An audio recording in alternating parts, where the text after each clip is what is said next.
पवारांकडून इच्छुकांच्या मुलाखती घेण्यात आल्या आहेत। अनेक दिग्गज नेते शरद पवारांच्या भेटीसाठी दाखलही झालेले आहेत आणि यात भाजपमध्ये प्रवेश केलेले लोकसभेचे अभिजित पाटील यांचा देखील समावेश होता। तर अजित पवारांचे आमदार बबन शिंदेंचे पुत्र रणजित शिंदे यांनी देखील शरद पवारांची आज भेट घेतली।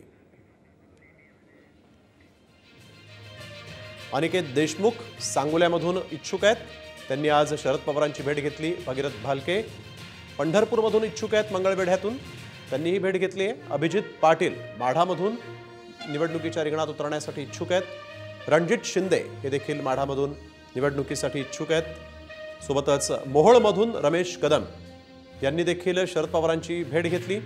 तासगावात रोहित पाटील यांनी देखील जाऊन शरद पवारांची भेट घेतली आहे। शरद पवारांच्या राष्ट्रवादीमध्ये नेते जे आहेत उत्तम जानकर यांनी दत्ता भरणेंवर केलेली टीका सध्या वादात सापडली।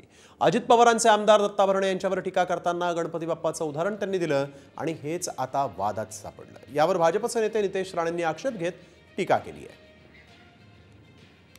साहेबांनी बारामतीमध्ये 1.5 दिवसाचा गणपती बसवला होता आणि हा गणपतीची लोकप्रियता एवढी वाढली होती की हा गणपती दूध प्यायचा म्हणून महाराष्ट्रभर बोलबाला झाला होता।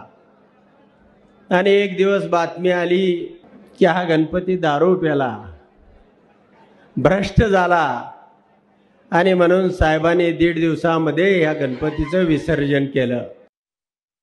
एका कार्ट्याने गणपती बाप्पा दारू पितात, गणपती दारू पितो अशा घाणेरड्या शब्दामध्ये आमच्या देवी देवतांचा अपमान परत एकदा पवार साहेबांच्या उपस्थितीत केलेला आहे। मुस्लिम लीगचा महाराष्ट्राचा वर्जन याला तुतारी किंवा राष्ट्रवादी काँग्रेस शरद पवार पक्ष म्हणायचं का?